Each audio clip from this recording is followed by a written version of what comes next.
Hi everyone, thank you for joining us today for our Paperback Formatting Essentials webinar. I'm Tricia, your host for today, and I'm the Education Program Manager for KDP University. I'm joined by our subject matter expert, Braden, who's part of our technical services team. She'll be helping answer some of our questions today. Hey Braden. Hey everybody.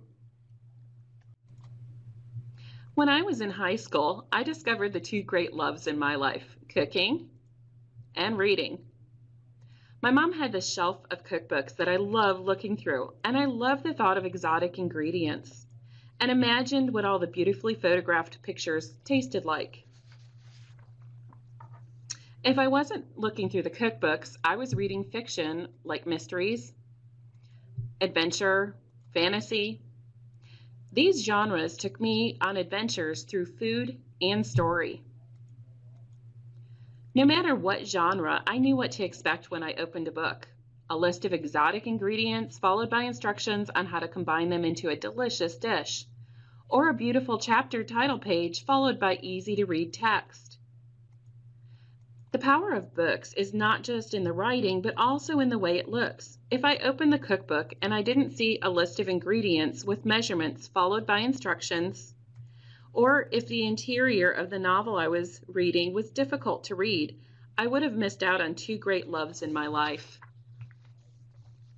Today's webinar is going to discuss how to ensure your interior gives your end reader a quality experience by using the KDP website to publish your manuscript. We're going to cover some of the basics of interior formatting. We're going to talk about expectations of your end readers. We're going to define industry terms such as trim size, margin, and bleed.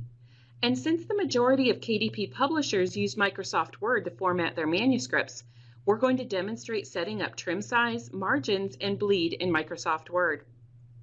We're going to talk about basic building blocks of a book's interior, discuss what tools are available to help you create your quality interior file, and some tips for all types of software. Lastly, we'll have a live Q&A session. You can send us your questions in the Q&A pod, and we'll answer as many as we can in the last 20 minutes. So just like in my story, your end readers have an expectation when they open your paperback for the first time. Many of these expectations are based on your genre, like layout and font choice. But some are universal. Is it easy to read? Are the expected components in the book and in the right order? Are the pictures, graphs, and charts clear? Is the content cut off? Are the page numbers out of sequence? If any or all these components are missing, chances are the end reader will miss your message because they are distracted or disappointed. We don't have the ability to turn you into a graphic artist in the next hour or teach you how to use specific software to format your interior, but we are going to give you some tips on formatting your manuscript. I want to call out one more thing before we start. Formatting your interior will take time. There are many components to formatting an interior, and even with the tools we will discuss today, it will take you a while to format your book. How long? That depends on you. But be patient with yourself. I wouldn't suggest you schedule a release party this Friday. We are going to talk about what the tools can and can't do, so that you can determine what software you want to use to create the interior of your book. The first step in formatting your interior is planning. Look at other books in your genre. Get a feel for what components they contain. What font do they use? Decide what software you will use to format your book. Learn about the software. You can use some of the tools we suggest to help, but whatever you use, there will be a learning curve, and you'll need to adjust some of the software settings before you get started. The first term we are going to talk about is trim size. Trim size is the industry term for the final size of your physical book. When a book is manufactured, it is usually printed on a larger sheet of paper. The pieces are combined, and it is cut down or trimmed to the final size. The most popular size on KDP is a 6 by 9 inch trim size. But the trim size is based on the type of book you are creating. Children's books are usually larger than novels, 8.5 by 11 or 8.5 by 8.5, and some novels may be smaller, like 5 inches by 8.5 inches. There is a list of standard trim sizes that can be manufactured with KDP in the help pages to help you choose a size that works best for your content.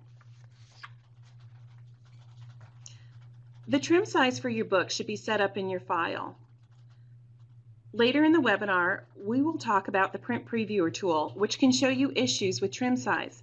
However, it's always best to set up your native file correctly before you use the tool. Most software programs use the term page size rather than trim size. You can set or modify your file's page size to match the trim size of your book. Let's take a look at how this is done in Microsoft Word. In Word, you can set the trim size by going to the Layout tab, clicking on Size, clicking on More Paper Sizes. This opens a pop-up window that allows you to set your paper size. You will enter the trim size for your book under Paper Size. We've entered 6x9. Next, let's take a look at margins. Think of margins as a protective fence. It protects your content from being cut off or running off the edge of the page during the manufacturing process. Remember, your book is printed on a larger sheet, assembled, and trimmed to the final size. Because of this process, if your book's content or live elements run all the way to the edge of your book's page, text will be cut off when the book is trimmed to your trim size. KDP allows a shift or variance of 0.125 inches in any direction during the manufacturing process. If your live elements are too close to the page edge or the center of the book's binding, there is a chance that it will be cut off or swallowed up. Setting the correct margins ensures your reader does not have to guess what they are reading. The margins are set for each side of the page. The top, the bottom, the outside margins, and these will all be the same. Your inside margin or gutter is based on your page count. The more pages, the larger the inside margin. Once you have set your page size, you should be able to determine about how many pages you will have in your book. Once you have the number of pages, check the KDP help pages to determine your inside margin. Let's take a look at how to set your margins up in Word. In Word, to set the margin size, go to the Layout tab, click on Margins, click on Custom Margins, and this will open a pop-up window that allows you to set your margins. Before we start setting our margins, drop down to the middle of the window and there's an area that says Pages, Multiple Pages. You need to change this drop down to Mirror Margins. This will make sure that the gutter is on the inside of the correct pages. Word separates the gutter from the margins, so either set the inside margin or the gutter, but we don't want to set both. Set your top and bottom margins to at least 1/4 inch. I prefer a larger margin at the top and bottom of my page, so I'm going to set mine to 1 inch. Then we need to set the outside margin to at least 1/4 inch. Now, the inside or gutter of the book needs a little extra room. My book is 225 pages, so my gutter needs to be a minimum of 1/2 inch. I'm going to add the 1/2 inch to the inside margin and leave the gutter at 0. The last industry term we are going to discuss today is bleed. Bleed is a term that is used in conjunction with interiors that have images which extend off the page. Remember those beautiful cookbooks I talked about at the start of the webinar? They contained images that took up the full page. So we talked about margins being our fence, keeping our live content away from the edge of the page. The bleed is the extra edging that you put outside the fence line. Remember we talked about the page shifting during manufacturing or variants? Well, if we do not add bleed to our page, then the page content shifts during the trimming process. All of a sudden, we have a white line at the edge of the page. To make sure we do not have the white edge, the page size and margins need to be increased. This increase is called the bleed. Now, just because we have a bleed doesn't mean our content can extend to the edge of the page. If the content is necessary for the reader to understand, or if it will look like a mistake if it's cut off, then it needs to stay behind our margin. KDP requires the page size to be increased by 0.125 inches. on the top, bottom, and outside edge for books with bleed. We will also add a 0.125 inch to our margins to account for the increase in our page size. Let's take a look at how you would format your page size and margins in Word if you need to add bleed. In Word, go to the Layout tab, click on Size, and select More Paper Sizes to open up the same pop-up window we used previously. In the Width field, add 0.125 inches to the measurement. Since we chose 6 inches previously, we will change our width to 6.125 inches. For the height, we will add 1/4 inch since we need to add 0.125 inches for both the top and the bottom. Our new height measurement is 9.25 inches. Before we close this window, we need to update our margins. We can do that by clicking on the Margins tab and adding 0.125 inches to the top, bottom, and outside. And we don't need to do anything to our inside margin because it's already large enough. Now that we have some basic terminology, let's take a look at the components readers expect to see in your book. Please keep in mind, as you build your book's components, the information entered in your book's components will need to exactly match the information you enter into your account when you're setting up your title. In the front of the book, there is front matter. Front matter is everything that's not relevant to understanding the author's message. The half title page just contains the title of the book. The back side of this page is usually left blank. The title page. This has the title, subtitle, and contributors. For languages that are read left to right, this is always a right-facing page. On the back of the title page is the copyright page. The copyright page should contain your book's ISBN. The ISBN should be unique to this book and match the ISBN in the title setup. The next page is the dedication and acknowledgments. Next is a table of contents. If you include a table of contents, make sure you include the correct page numbers. After the table of contents is the foreword or preface if you are including one. After the front matter is the book's content. This starts with the chapter title page. Traditionally, for languages that are read left to right, chapter title pages are on the right-hand page and look a little different from the other content. There's a lot of flexibility in the design of contents on the chapter title page. Check out books in your genre to determine which elements you want to include on this page. To increase legibility and make sure your content looks professional, choose fonts that are easy to read. Set the font size to between 9 points and 12 points. Font depending on the font style you choose. Line spacing should be single-spaced. The paragraph indentation should be set to 0.2 inches. There should be no extra space between paragraphs.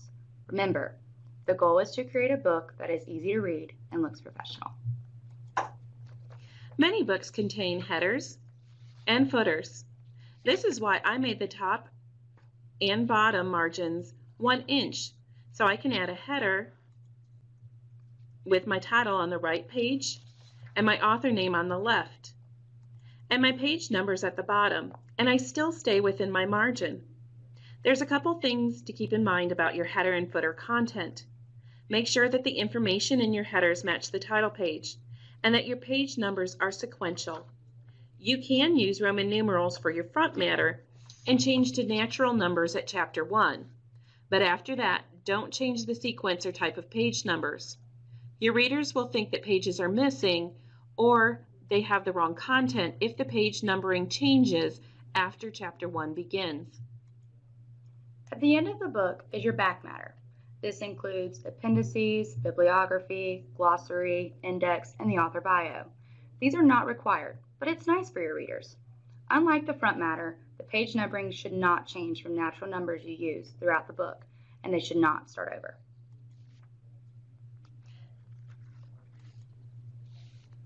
KDP has created tools to help you format your interior to work with the KDP website. Kindle Create add-in is a downloadable add-in for Microsoft Word. You can use the add-in to format your interior, as in 8.5 by 11 or 6 by 9 inch trim size with preset margins. Add page numbers, headers, footers, chapter title pages, and the table of contents. The nice feature of this tool is that you do not lose any functionality of Word. If you want to use the tool to format the interior, but require a different trim size, you can set up your book using the preset trim sizes and use the steps that we outlined earlier to adjust the page size and margins. The tool does not contain presets to use for bleed. If you want to add bleed, again, follow the steps we outlined earlier. If you do not want to use the Kindle Create add-in or are not comfortable modifying your trim size, margin, and bleed, KDP offers templates for multiple trim sizes or bleed. The templates are set up to the required trim size, and the margins are preset. They are either blank, and you just need to paste in your manuscript, or they contain placeholder text for you to replace with your manuscript content. Just remember to replace all the placeholder text with your content, or delete the placeholder text if you do not want to add your content. Once you have formatted and proofed your content, you can upload your file as a Word doc, or if you have bleed, export your file as a PDF and upload to your KDP account. The KDP system checks your file for any issues that might cause manufacturing problems during manufacturing and gives you the opportunity to proof your file digitally in the previewer. The previewer checks for things like your margins are set correctly, you have the correct bleed, your fonts are embedded, and your images are high resolution. If you're like me and you like to redline your manuscript, the print previewer gives you the option to download your interior files as a PDF so you can print it out in order to proofread for spelling and grammatical errors. When you open the previewer, if your file is not set to the trim size you have selected during title setup, it will automatically resize your manuscript in the tool. Although convenient, you may see extra blank spaces or shifts in the text. For a quality product, I suggest any page size, margin, or bleed setting issues are corrected in your native file.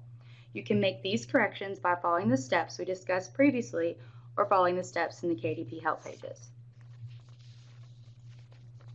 The previewer will catch issues throughout the file and will show you either an error or a warning. Now, errors must be corrected in the file, and then the new file will need to be uploaded. The great thing is that this tool will tell you the exact issue. A warning is just an alert that you may see a potential issue. The warning that I see most often is for low resolution images. We have two great videos on KDP University that discuss high resolution images. Adobe InDesign and Scrivener are two more formatting programs that we frequently receive questions around. These programs are both great, but may take a little more expertise to format and export your file to work with KDP. We are not going into detail on how to use these programs like we did with Word, but we do have some top tips to help avoid common issues when submitting a file created with all software. First, flatten your file. Many other programs allow you to format using layers. This is convenient. And while you see this beautiful layout, the computer sees this. These squares are transparencies and need to be flattened in your print or export settings. These include, this needs to be done in both Microsoft Word and the Adobe suite of products.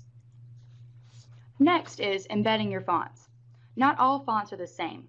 Fonts are a licensed component of your file. Just because you have a font on your computer does not mean everyone does.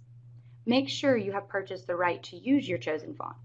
Unlicensed fonts or fonts downloaded off the internet will fail during upload. And while the previewer makes every attempt to embed the fonts you have chosen to use, it is best if you embed them in the software. This can be done in your software preferences or print settings. Turn off printer's marks. Printer's marks, including crop marks and color bars, should be disabled. The system does not need printer's marks to determine where to trim your file, or color bars for press checks. The marks will be read as live content in the previewer, and the file will fail in the previewer.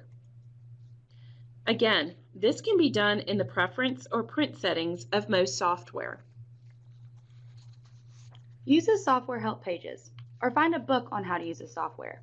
Adobe has very comprehensive help pages, and there are several books about preparing your manuscript for KDP using Scrivener. Use these resources. Someone else has done all the heavy lifting for you. You just need to apply it to your manuscript. So thank you so much for joining us today for the Paperback Formatting Essentials webinar. So from myself and Braden, Happy publishing, guys!